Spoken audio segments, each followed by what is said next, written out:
Welcome to Democracy Now!, democracynow.org, the War and Peace Report. I'm Amy Goodman. Over 1 million displaced Palestinians are under threat of a new ground assault on Gaza's southernmost city of Rafah after the Israeli military said it would attack the area once labeled a safe zone. The UN called Rafah, located on the border with Egypt, a, quote, pressure cooker of despair.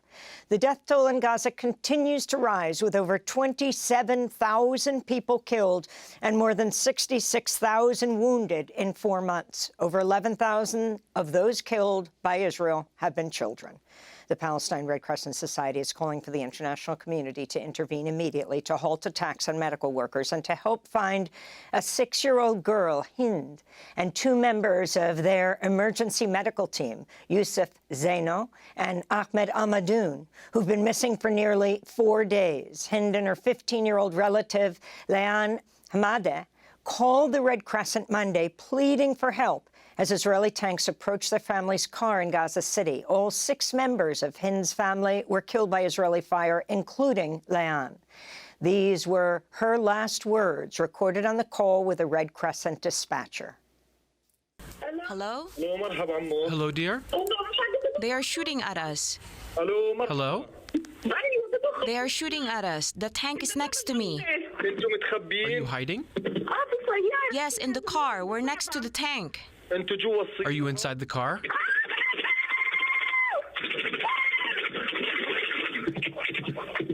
Hello? Hello? Hello? Hello?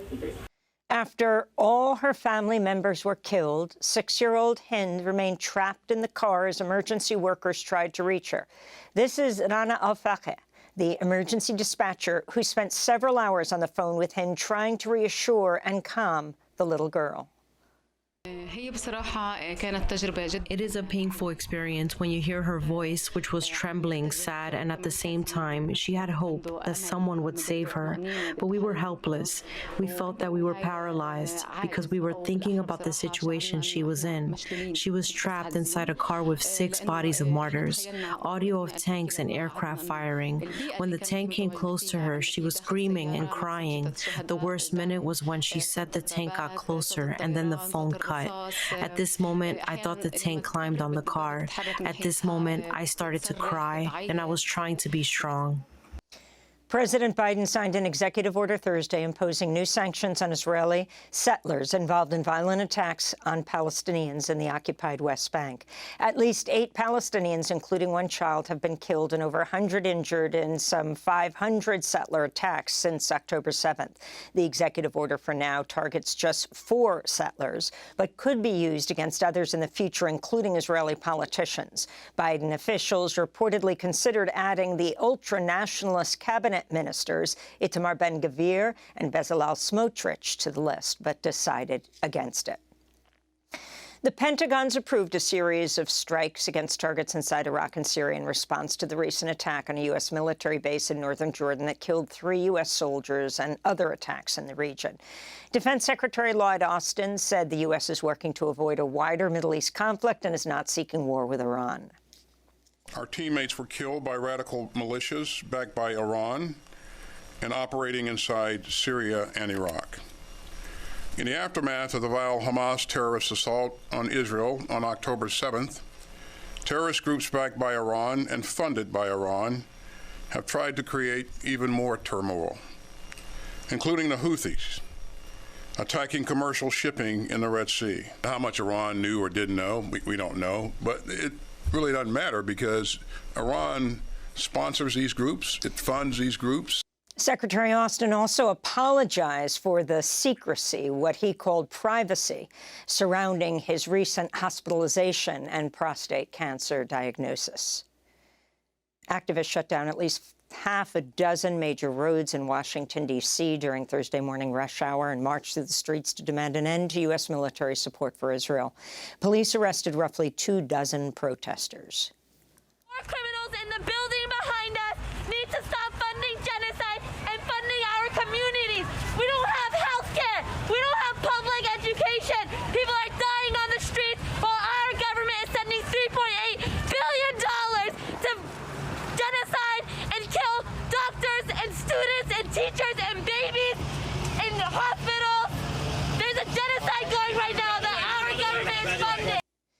In Canada, activists blockaded all access points for the port of Vancouver, calling on the government to enact an arms embargo on Israel following the International Court of Justice ruling last week that there's a plausible risk Israel's committing genocide in Gaza.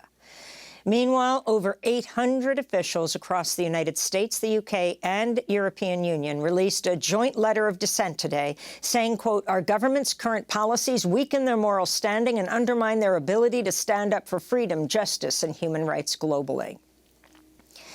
Florida's Republican Governor Ron DeSantis is deploying state and National Guard troops to the Texas-Mexico border in a move that's been widely condemned by immigration rights groups. DeSantis made the announcement Thursday as he stood on a podium displaying the words, "Stop the invasion."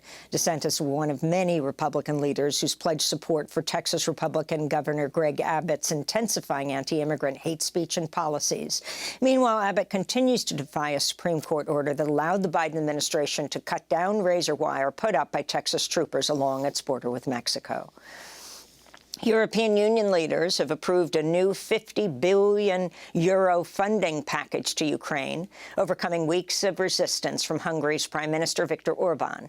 This comes as the U.S. Senate is expected to vote on a Ukraine military aid and U.S.-Mexico border enforcement deal next week following heated negotiations. In Ukraine, Volodymyr Zelensky is reportedly set to dismiss his top general, Valery Zaluzhny. Tensions between the two have been rising following Ukraine's failed counteroffensive last year and after Zaluzhny described the war with Russia as a stalemate. In related news, the International Court of Justice has found Russia violated portions of two treaties, one on financing terrorism, another on eradicating racial discrimination. The ruling came as part of Ukraine's case accusing Moscow of funding separatist groups in eastern Ukraine and discriminating against Crimea's multi-ethnic community since its annexation a decade ago. The court, however, declined to rule on Ukraine's request for Russia to pay reparations for attacks in eastern Ukraine blamed on pro-separatist Ukrainian rebels. In the UK, the Swedish climate activist Greta Thunberg appeared in a London court Thursday as her trial got underway for protesting outside the entrance of a major oil and gas industry conference last October. Greta spoke outside the courthouse alongside two co-defendants. Even though we are the ones standing here and climate, environmental and human rights activists all over the world are being prosecuted, sometimes convicted and given legal penalties for acting in line with science, we must remember who the real enemy is. What are we defending? Who are our laws meant to protect? Back in the United States, the Republican-dominated Georgia State Senate passed a bill which would criminalize the majority of bail funds. SB 63 would make bailing more than 3 people out of jail per year illegal, including for nonprofits and churches that run bail funds. It also adds to the list of non-bail eligible offenses. This comes as 3 activists with the Atlanta Solidarity Fund are facing racketeering and other charges in Georgia related to the prosecution of dozens of Cop City protesters. It could also affect major national programs that operate in Georgia, such as Black Mama's Bailout Action. In New York, a federal judge sentenced former CIA software engineer Joshua Schulte to 40 years in prison after being convicted of leaking thousands of CIA documents known as Vault 7 to WikiLeaks. The leaks, published in 2017, revealed CIA programs and tools that are capable of hacking into Apple and Android cell phones. In addition to espionage and computer hacking, Schulte was also convicted for possessing child pornography. And the World Health Organization expects global cancer cases to rise by 77% over the next 30 years. The study predicts cancer-related deaths will roughly double from current levels to reach around 20 million fatalities a year by 2050. The WHO says tobacco, alcohol, air pollution, and population aging and growth are some of the key factors behind the rising numbers. Lower-income countries will be disproportionately affected.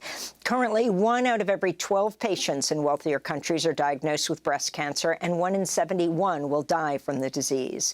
In poorer countries, just 1 in 27 patients are diagnosed in their lifetime, but 1 in 48 will die from breast cancer. And those are some of the headlines. This is Democracy Now!, democracynow.org, the War and Peace Report.